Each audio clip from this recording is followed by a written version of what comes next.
Hi, my name is Jarno and I'm your event tutor. My YouTube channel is all about teaching you how to plan and organize an event or festival. Please subscribe to my YouTube channel or leave a comment below. But first, enjoy this video. I'm Stephen Haynes. I'm the Executive Director of Stern Grove Festival, which is based here in San Francisco, California. Stern Grove Festival was founded actually in 1938. But the history goes back several years prior to that when our founder, Rosalie Meyer Stern, purchased the property and then gifted it to the citizens and city of San Francisco, with the caveat that the property be used for recreation, arts, culture. And then in 1938, the festival came along and created its fantastic mission of presenting the world's greatest artists and performers, organizations, but that it had to be completely admission-free. So 78 years later, we're still here running consecutively and presenting these great concerts. Fundraising, at least for Stern Grove Festival, is so vital. It's actually our lifeblood. Because of our admission-free mission, basically 100% of our budget is derived from contributions. Fundraising is quite a process, though. It's not just about, hi, hello, write a check to my organization. Fundraising is relationships, it's communication, it's engagement at so many different levels. And it takes so many multiple steps to get from point A to Z, with Z being the fundraising, and everything prior to that is the relationship building.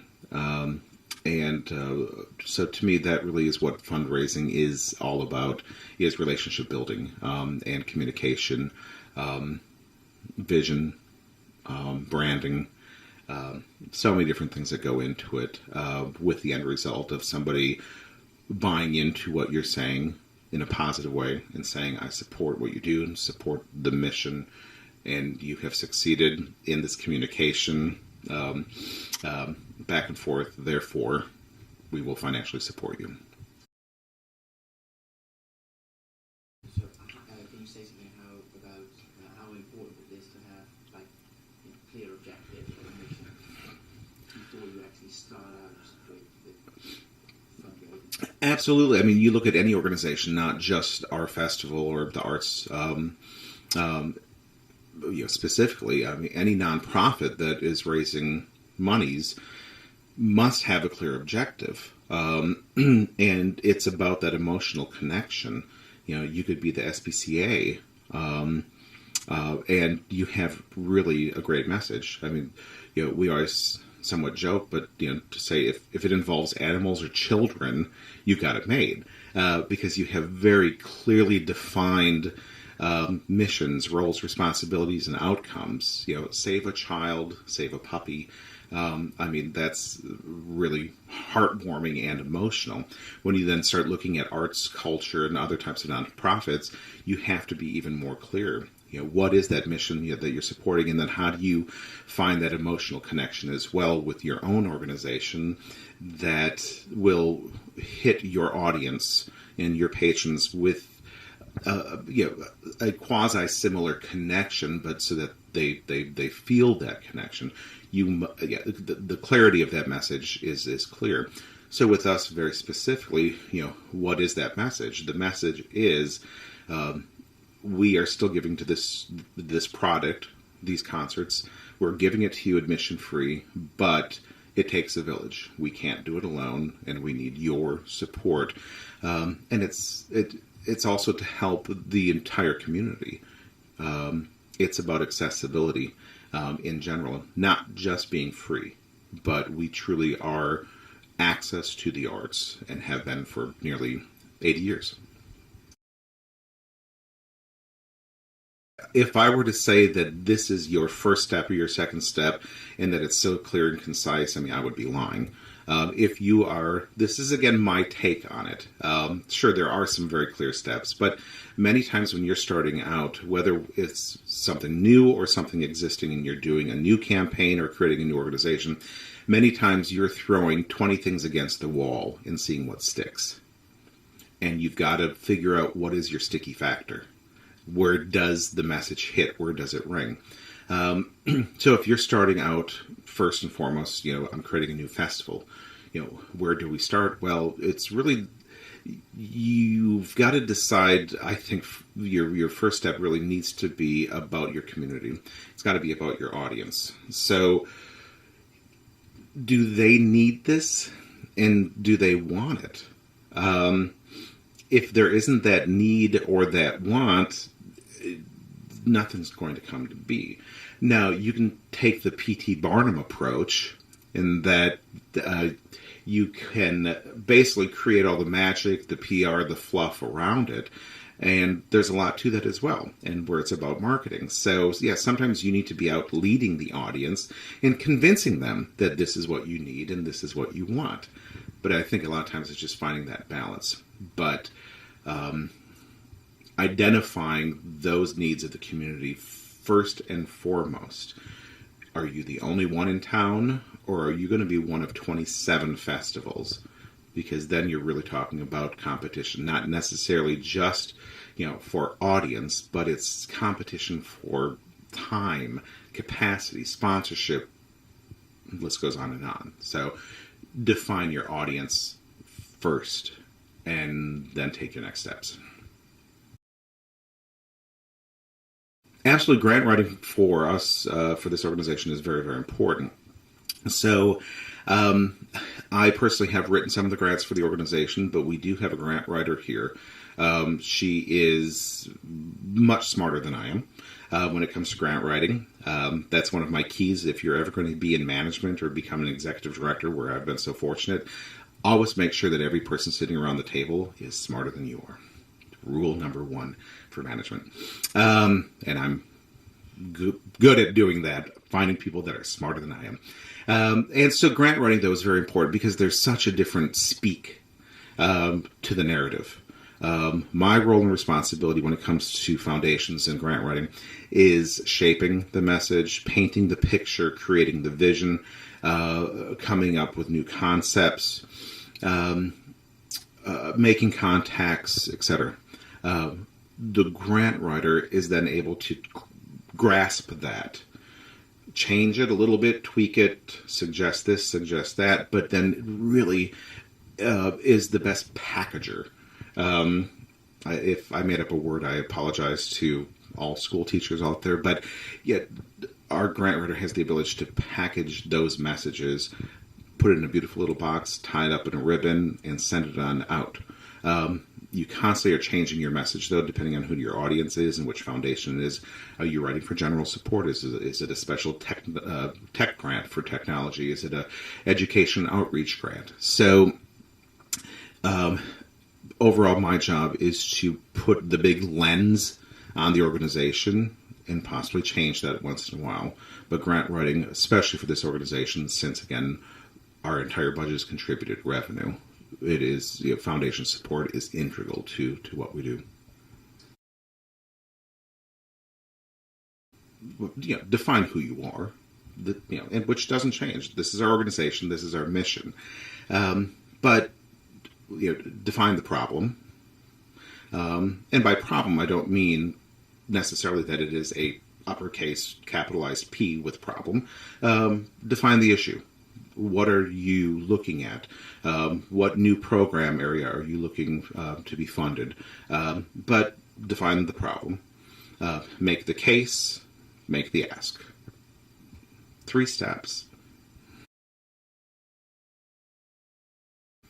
Oh, network is key. I learned when I first got into the business over 20 years ago, I learned that because great people put me under their wing. And again, I'm coming from the perspective of being a French major with an international business minor, who had always been involved with music, though, prior to that. But I'll be the first to say that I really didn't know much about the management side of cultural arts. I learned quickly from great people, and am just so thrilled to have that pass. Networking, though, is key, but I always like to approach it as kind of look for non-traditional networking. Any city that I've ever moved to, I've always gone where I didn't know people for the most part. Look at government connections. Tourism connections are key. And I always move that one to number one. When you're in management, look at your Convention and Visitors Bureau, your travel associations, because those people are completely in tune with other properties throughout the region, whether it's tourism properties, restaurants, hotels, other cultural organizations. Those relationships are absolutely key. So I make sure every week I'm talking to the tourism people, the chambers of commerce. I'm walking the halls of City Hall. And I personally take a very non-traditional approach, almost a quasi-lobbying approach at all government levels, from federal, state to city, where I ensure that our politicians also see me on a weekly basis as well, so that they know Stern Grove Festival has a voice. Yeah, the mission again is it's an amazing mission. It sounds really nice, and it's better than nice. It's fantastic, but admission free needs to be put very clearly and succinctly. It means this organization does not have revenue. That's a big deal, and I usually joke about it as well when I'm giving talks or speeches, in that it's the worst business model you could ever imagine. We have a product, we give it away, expecting nothing in return. It's a beautiful thing. But it means more than that, too. It means that not just that we don't have that traditional form of earned ticket revenue. One of the biggest areas of concern for me is that we don't really know who our audience is. If you are a paid model, you buy your ticket, they have your credit card, they know everything about you. They've got your name, your address, your telephone number, your email address, and they can communicate with 100% of their audience. Then additionally, in these paid models, they then also can communicate additional messages for contributions. So they have incredibly captive audiences. With our model, when I look at an audience of 100,000 plus each year for the festival, technically, I don't have any tracking of that audience. It's a very our marketing approach is very electronic, which still even these days with social media is difficult to track your users. So that's really the biggest issue, is that I have one of the larger audiences in the Bay Area, but yet the complete inability to track who they are. And that then means I don't have that deepening engagement and that further communication with them, which is challenging. Well, for us, we have Stern Grove Festival has a very unique relationship with the city. We are unlike other promoters and producers in the city. We have had a direct relationship. It's almost a co-presenting type of relationship with the city. We're the only presenter that ever paid for their own land, paid for their own amphitheater and performance venue, and gave it to the city. And I probably am 100% right in saying we're probably the only one in the country that's ever done that as well. That said, we have a great relationship with them, but we still follow all of the permitting and procedures that are required by city ordinances. So we are usually a good year to year and a half out with permits. The big permits, meaning permitting the land for the use. As we get closer, there's a lot of other permits that, of course, pop up, from fire to food concessions. But that's usually our arc, is about a year to a year and a half out. The programming follows that same arc as well. So as far as planning our festivals specifically, summer festivals are challenging to plan time frame wise. While I would like to be able to plan them, i.e. do the programming further out, that's really tough because a lot of the artists during the summer months here in the States are doing cross-country tours. They're doing the festival circuit, and they want to plan their tours by routing.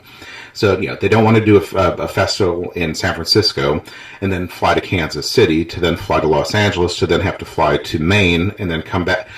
You see the point. So they are trying to book through regional routings. So basically we have this big jigsaw puzzle that sits there kind of in a state of suspended animation. We know who we want. We know that they'll fit in on maybe 2 or 3 of these dates. We might have to leapfrog this artist with that artist.